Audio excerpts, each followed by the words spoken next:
गणपतिगुं हवामहे कविं कवीनामुपमश्रवस्तमम् ज्येष्ठराजं ब्रह्मणां ब्रह्मणस्पतआल शृण्वन्नोतिभिः सीदसादनम्। ॐ महागणपतये नमः।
దివ్యాత్మ స్వరూపులారా,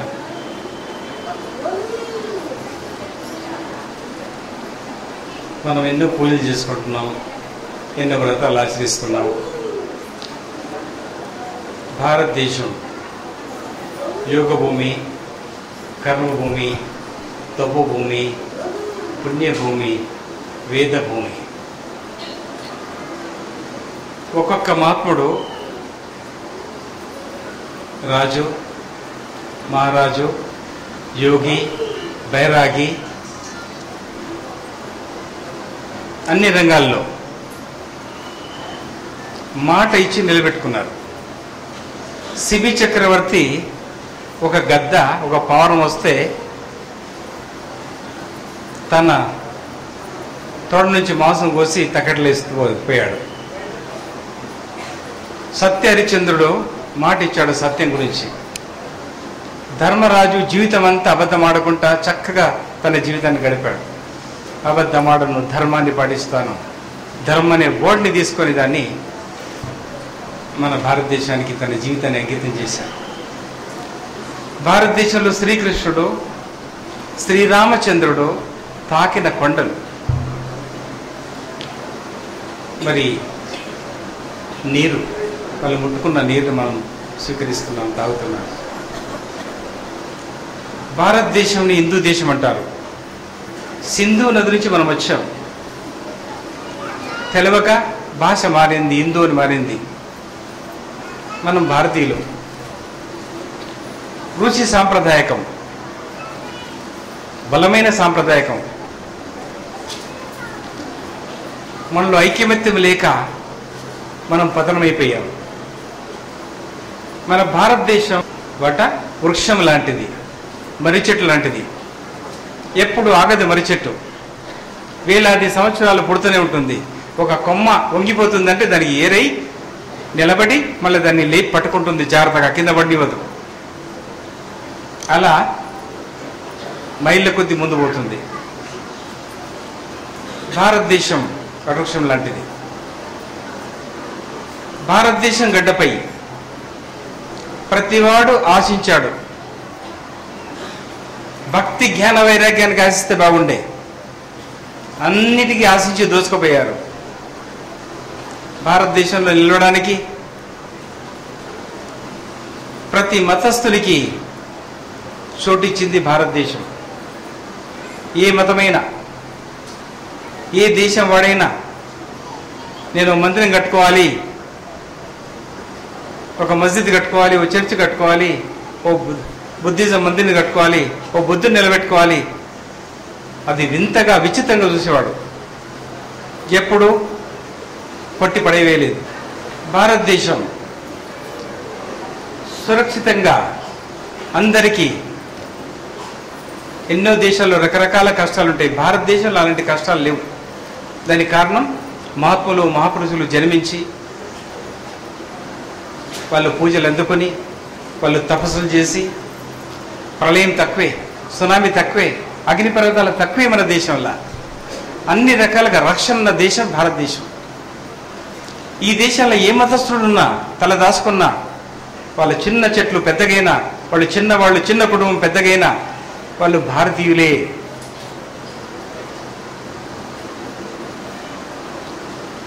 ఐఆమ్ ఫ్రమ్ ఇండియా అంటాడు బయటికి వెళ్తే. ఏ మతస్థుడు వెళ్ళినా ఐఆమ్ ఫ్రమ్ ఇండియా, వేరే దేశం గురించి చెప్పడు. ఇది ఇక్కడ ఆలోచించవలసిన విషయం. మన భారతదేశంలో చిన్న చిన్న చిక్కులు చికాకులు చెలరేగుతున్నాయి. ఓపిక చాలా భారతీయునికి. ఈ చెంప కొడితే ఈ చెంప కొట్టమంటాడు. కానీ ఆ కాలం పోయింది. ధర్మరాజుతోటే పూర్తి వెళ్ళిపోయింది ఇప్పుడు. కానీ ఇప్పుడు మన భారతదేశం మీద ఒక్క ఈగ ఆలితే ఎందుకు కాలింది అని జాగ్రత్త పడండి. ఒక మాయాలేడి వచ్చిందంటే మాయాలేడి ముసుగుల ఏ రాక్షసు ఉందని గమనించండి. మన భారతదేశం గురించి, భారతీయుల గురించి ఎగతాళి చేస్తే, దేవతని ఎగతాళి చేస్తే ఊరుకోవద్దు. ప్రేమతో చేతులు జోడించి ముందు చెప్పండి. వినకపోతే ఎలా చెప్పాలో చెప్పండి. భారతదేశం యోగభూమి, కర్మభూమి, తపోభూమి. ఈ తల్లి అందరిని సమానంగా పిలిచింది. భారతదేశం సమానంగా చూసింది. ఒక చర్చికి వెళ్ళి ఒకరి కాలుతో దండమ్మనండి, ఎవరి చేత కాదు భారతీయునికి. హిందూ బిడ్డ కాలుతో దండలేడు. ఒక గ్రంథాన్ని కాలుమనండి, కాల్చలేడు. ఇతర మతస్థుని గ్రంథాన్ని కాల్చలేడు, చేయడానికి వెళ్ళేది. కొంతమంది చేసినారంటే, చేస్తారు అని అంటే వాళ్ళు రక్షకులై ఉంటారు కానీ హిందూ బిడ్డలు కాదు. రాబోయే కాలం కొంచెం ఘోరంగానే ఉంటుంది. మన బొమ్మల్ని ఎగతాళి చేయడం, మన విగ్రహాన్ని ఎగతాళి చేయడం వాళ్ళు ఆట బొమ్మలాగా ఉంది. దాన్ని మెల్లగా మెల్లగా అరికట్టే ప్రయత్నం చేయడం ప్రతి హిందూ బిడ్డ ఉన్న అధికారం ఇది. భారతదేశంలో రుణం తీర్చుకోవాలంటే తల్లి రుణం, తండ్రి రుణం, గురు రుణం, దేశ రుణం కూడా ఉంటుంది. దేశ రుణం తీసుకోవాలంటే మీ వంతు లోకం గురించి, భగవంతుని గురించి మీ డిపాజిట్ ఏం చేయాలనో చేస్తూ ఉండండి. మీ కుటుంబానికి, మీ ఇంటికి చేయడం గొప్పతనం కాదు. అలా చేసే ప్రయత్నం చేయండి. మన బొమ్మల్ని ఏదో చిల్లర గేస్తే ఎవరన్నా ఊరుకోకండి, దాన్ని అణచండి. ప్రతివాడు వారి వారి బస్తీలో, వాళ్ళు కూడా మన వాళ్ళే, అన్నదమ్ములే, పరదేశస్తులు కాదు, ఇక్కడి వాళ్ళే. అట్లా పెద్దగా ఒక రంగు వేసుకొని నా మతము అన్నాడు, ఒక రంగు పెట్టుకొని నా మతం అన్నాడు, ఒక వస్తువు పెట్టుకొని నా మతం అన్నాడు.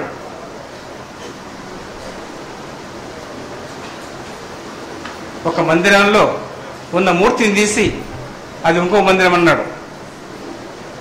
దాంట్లో ఉన్న పునాదులు తీసి, ముగ్గులు తీసి, రాసి వేసి అక్కడ అత్తర జల్లి ఇది నాది అన్నాడు. అది కాదు అనుకొని. కానీ హిందూ బిడ్డకు ఆ ధైర్యం లేదు. అజంతా ఎల్లరో ఉంది, బుద్ధిజం వచ్చింది ఎప్పుడో.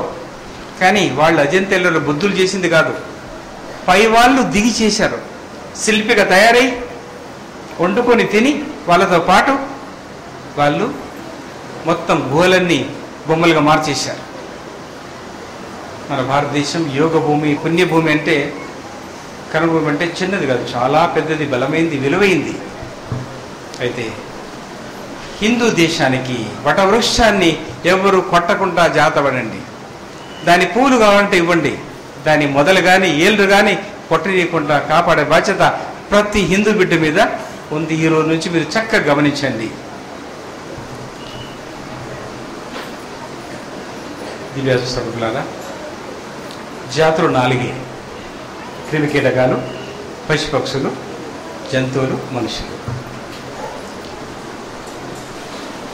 ప్రతి జన్మకి మనకు ఒక కులం కావాలి, ఒక దేశం కావాలి, ఒక మతం కావాలి కదా. ఒక మతం కావాలి, ఒక కులం కావాలి, జన్మ ఉంది మనకు. కాబట్టి అది ఏ మతం వదిలేదు.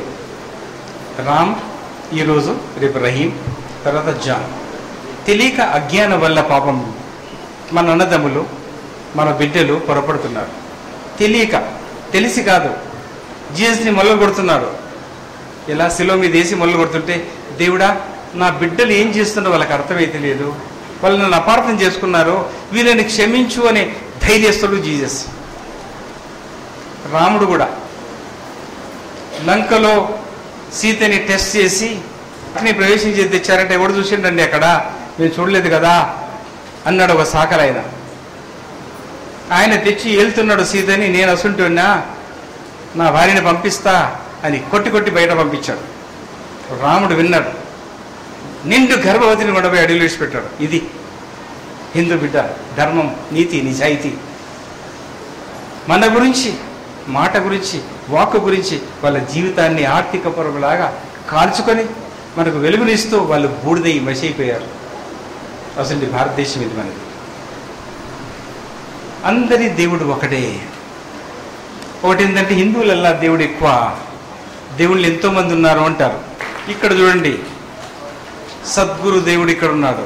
ఒక్క సద్గురు సాయిని పెట్టుకుంటే బ్రహ్మ, విష్ణు, మహేశ్వరుడు అన్ని సద్గురు రూపాలు ఒక్క సాయిలో చూసుకోవచ్చు. మరి ఏ దేవుడు లేడు ఇక్కడ. 33 కోట్ల దేవతలు ఉన్నారు. ఒక్క మూర్తిలో 1 కోటి దేవతను చూసుకోవచ్చు. రూపం ఒకటే. ఓ సింహం ఉంది దాంట్లో, ఓ కోతి ఉంది దాంట్లో, ఆయన ఆంజనేయుడు. ఒక సింహం ఉంది నరసింహస్వామి, ఒక గరుడు ఉన్నాడు, పక్షి ఉంది దాంట్లో, పక్షి రూపాలు. ఈ ఒక్క ఫోటో మన ఇంట్లో ఉండి దీన్ని రక్షణ చేసుకుంటే చాలు. మీరు దేవుళ్ళని పెడితే మీ పిల్లలు పారిపోయి వేరే మతస్థుల గురించి సులకంగా వాళ్ళని బట్టి ఇబ్బంది పనిచేస్తారు. ఏదైనా బర్త్డే ఉంటే ఒక ఫోటో గిఫ్ట్ ఇవ్వండి, మీ ధర్మం అది. దాంతోపాటు పూర్తి భగవద్గీత, పూర్తి భగవద్గీత చదవడానికి వీలు కాదు, చాలా పెద్ద గ్రంథం. ఒక్క చాప్టర్కి ఒక్క శ్లోకం, దాని తాత్పర్యం చక్కగా బాబా రాయించుకున్నాడు. అది ఈరోజు మీకు అందించే ప్రయత్నం చేస్తాను. మరి ఇప్పుడు మీరు తిరుపతి వెళ్ళారంటే వెంకటేశ్వరుని తీసుకొస్తారు, అయ్యప్ప స్వామి చేస్తే బొమ్మను తీస్తారు. ఆ బొమ్మల్ని వాడు తోమడు, కడగడు. మీ పిల్లలు రేపు పుట్నాలు వండుకేసుకుంటారు. అమ్మ చెన్నై బఠానీ, ఐరన్ का पीस है क्या, लोहे का पीस है क्या, చెన్న బఠానీ అంటారు. దానికి వేస్తారు రాబోయే కాలంలో. ఎందుకంటే నేను పరీక్షలో పాస్ కాలేదు, అందుకనే దేవుడు నాకు ఇష్టం లేదు.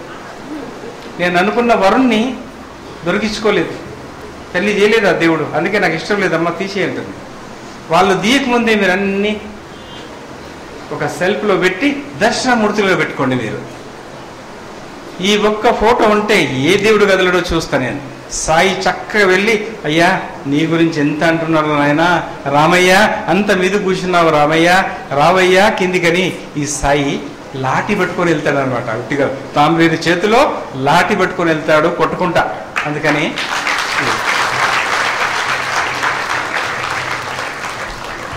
దివ్యత స్వరూపులారా, మీరు ఎంత వీలైతే నేను అందించడం కాదు, మీరందరూ అందించుకోండి, ప్రయత్నం చేయండి. మీరు ఏ వాడవారు ఆ వాడ సేవని చేసుకునే ప్రయత్నం చేయండి. ఒక్క వాడలో గుడ్డివాడు, బోరివాడు, గుంటివాడు, అనాది ఉంటాడు. వాడి సేవ ముందు చేయండి మీరు. మరి ఏ వాడవారు ఆ వాడవారిని అందుకున్నాడు. మనకు ఆ చిక్కులు చిక్కలు రాదు.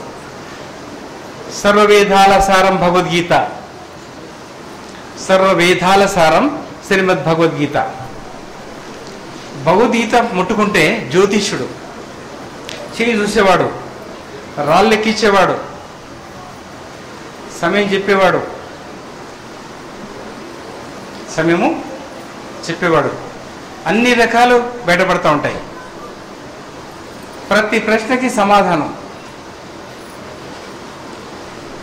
జాగ్రత్త గమనించాలి. వీలైనప్పుడు మీ ఇంటి ముంగట రోడ్డు ఉంటే ఆ రోడ్డు ఎందుకు ఉడవద్దు? ఏ మహాత్ముడు తిరిగిపోతున్నాడు ఆ రోడ్డు నుంచి? ఏ మహాపురుషుడు నీడబడుతుందో గంధర్వ దేవతల పైన మీకు తెలుసా? మీ ఇంటి ముంగట రోడ్డు ఉంటే అంత మట్టుకు మీరు ఎందుకు పూడ్చుకోవద్దు? ఎంసీహెచ్ వాడు ఎందుకు రావాలి?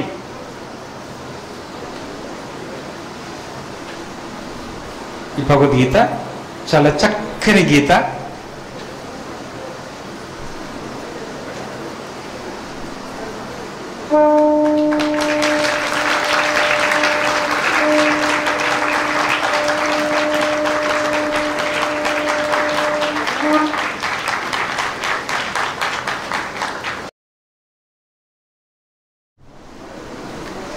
దివ్యాత్మ స్వరూపులారా,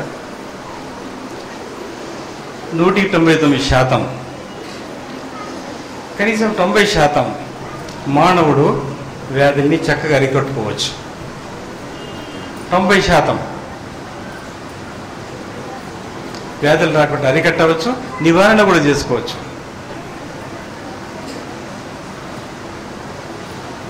సూర్యుడు, చెట్టు, చక్రము, శ్వాసక్రియ, ఏ విటమిన్లలో తగ్గింది? ఫస్ట్ దాన్ని చూడాలి. ఏ విటమిన్ తగ్గింది? ఎప్పుడు తినాలి? ఎంత తినాలి? ఏమి తినాలి? ఎప్పుడు తినాలి? ఎంత తినాలి? ఏమి తినాలి? నిద్ర లోపం లేకుండా 1 తులం బంగారం గోవిందా అని చెల్లేసి దండం పెడితే పర్లేదు, కానీ 1 గంట నిద్రపోకూడదు. 1 తులం బంగారం నువ్వు నీటిలో పడవేయచ్చు, కానీ 1 గంట నిద్ర అనేది వృధా చేసుకోవద్దు. తర్వాత యోగా, ధ్యానం ఎలా చేయాలి, ఎలా రక్షణ చేసుకోవాలనే చక్రశాస అనే గ్రంథం చాలా మంచిది భగవంతుడు రాయించుకున్నాడు. అది మీకు అందించే ప్రయత్నం చేస్తాము. అన్ని భాషల్లో రావచ్చు. ఇప్పుడు ఇంగ్లీష్ మాత్రమే ఉంది ఈరోజు.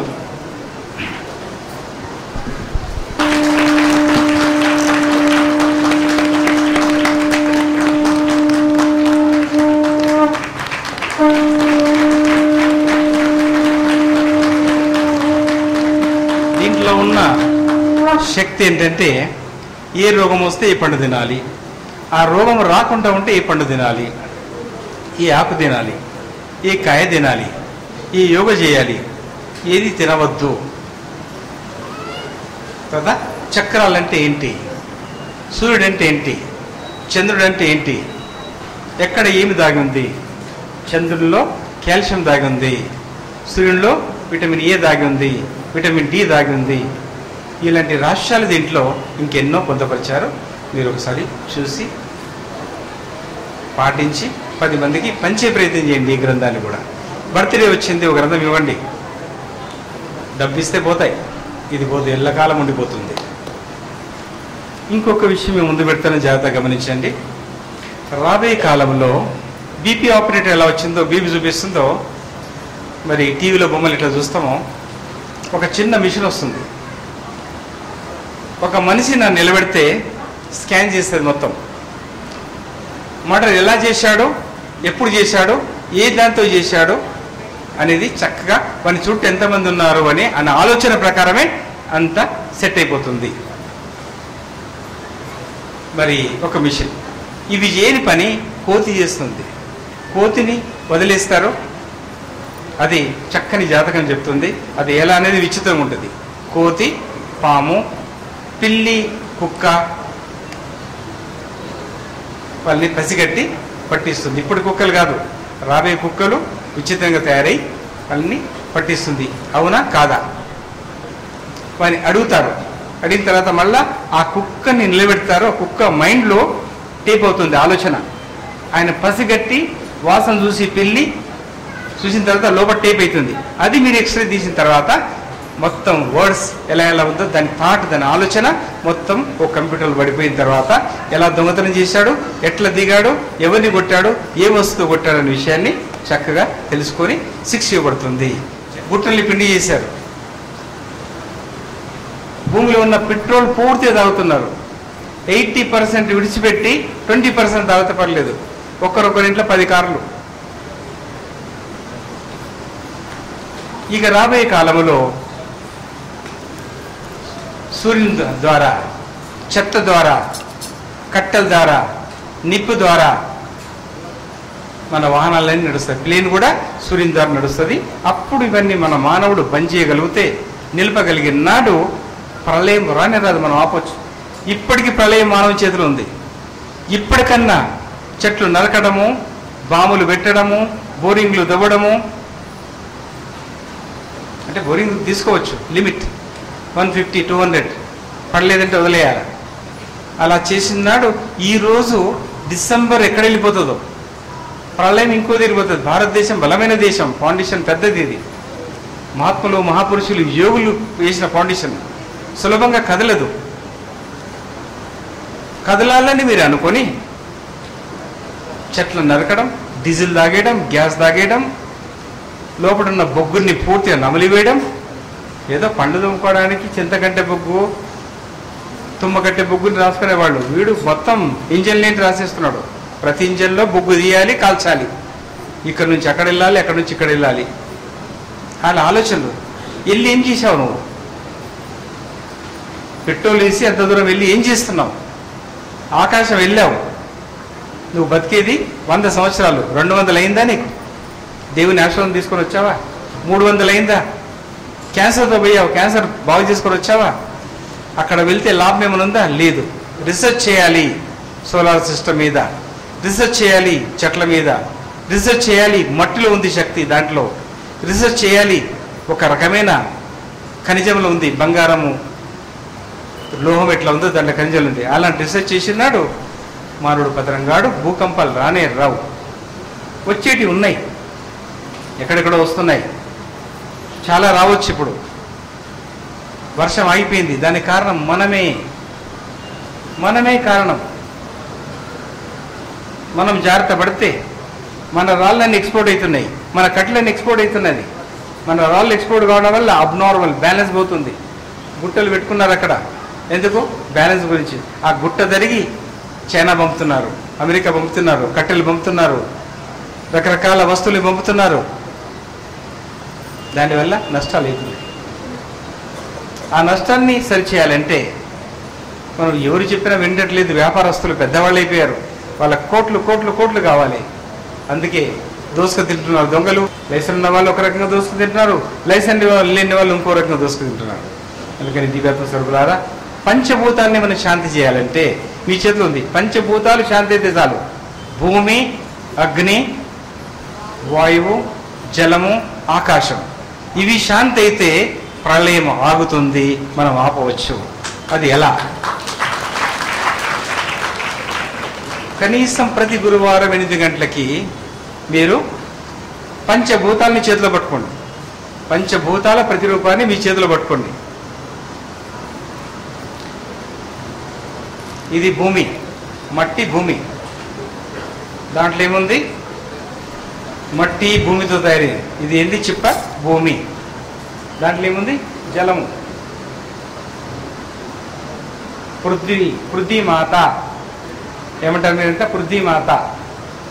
నేను ఇప్పుడు అనను పృథ్వీభూతం, ఎందుకంటే వికృత ఆకారంగా వస్తున్నావు, భూమి బద్దలు చేస్తున్నావు, అందరినీ లోపల కింద మీద చేస్తున్నావు. కాబట్టి పృథ్వీభూతమా, నువ్వు దేవత ఎందుకు భూతమయ్యావు? జలభూతమా, నేను హాయిగా నీళ్లు తాగితే నా ప్రాణం బతుకుతుంది, నువ్వు సునామీ తెస్తే మా ప్రాణాలన్నీ పోతున్నావు. ఓ భూతమా శాంతించు, దేవత అయిపో.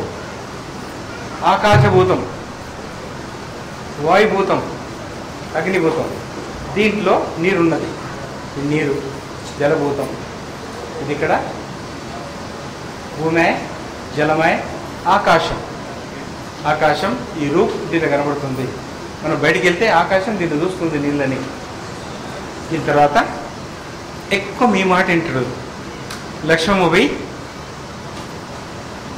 విష్ణుదేవుని పట్టుకుంటుంది. అయ్యా మీ కన్నీరు పడితే చాలు అలా భరించేదాన్ని.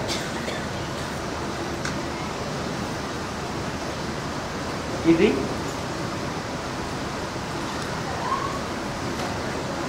పంచభూతాలు 5 మన చేతులు ఉన్నాయి. ఇలా అన్ని దిక్కుల మీరు చక్కగా. ఇప్పుడు ఏమైపోయింది? అగ్ని వచ్చింది. వాయువు ఎక్కడ ఉంది? వాయువు ఉందా? కొట్టుకుంటలేదు. అది వాయుదేవుడు. వాయుదేవుడు ఇంతమంది మన చేతులు ఉన్నారు. చక్కగా నాయన నువ్వు కన్నీరు చేస్తే తాడుతో నా ప్రాణం పోతుంది, ఒక గజం తాడుతో నా ప్రాణం పోతుంది, రవంత విషంతో నా ప్రాణం పోతుంది, నువ్వు నాతో ఆడుకుంటే ఎలా అయ్యా? శాంతించు అని చక్కగా చెప్పుకోవాలి. సరిగ్గా 8 గంటలకి చిన్న ఖర్చు, ఆర్థికపరమే ఖర్చు, నీళ్లు కూడా ఫ్రీ దొరుకుతాయి. అంటే కొనవలసి వస్తేమో కానీ నీళ్లు అయినా కొనుక్కోండి. ఈ ఆరతినిచ్చి పంచభూతాలని మీరు శాంతి చేయండి. భారతదేశంలో పుట్టిన తర్వాత చిన్న రుణం, ఒక రవ్వంత రుణాన్ని మీరు పూర్తి చేయగలరు. దివ్యత్వం స్వరూపులారా, రేపు పొద్దున మనం లేవగానే బ్రతికినామ దేవుడా నాడి చూసుకొని, బ్రతికినామ దేవుడా, ఎవరినన్నా ముంచవచ్చు, ఎవరికైనా దేవచ్చు, ఎవరికైనా ఇవ్వచ్చు. రేపు పొద్దున లేవగానే కాలు మోపగానే హరే కృష్ణ హరే కృష్ణ కృష్ణ కృష్ణ హరే హరే,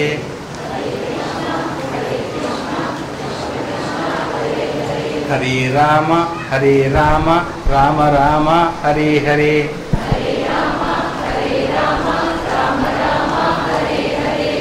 ఎలా చేయాలి? రోజు పొద్దున కాలు మోపగానే పొద్దున చేస్తే రేపు పొద్దున వరకు ఉంటుంది మీకు ఇది కవచం. ఎక్కడ వెళ్ళినా, ఏది వెళ్ళినా, ఏ వాహనం వచ్చినా ఇది మీ కవచం. ఇది కలి దోషాన్ని శాంతించడానికి బలమైన శక్తివంతమైన మహామంత్రం. మరి సాయంకాలం ఒక్కసారి సాయి శివ హరి ఓం, సాయి శివ హరి ఓం, సాయి శివ హరి ఓం, సాయి శివ హరి ఓం.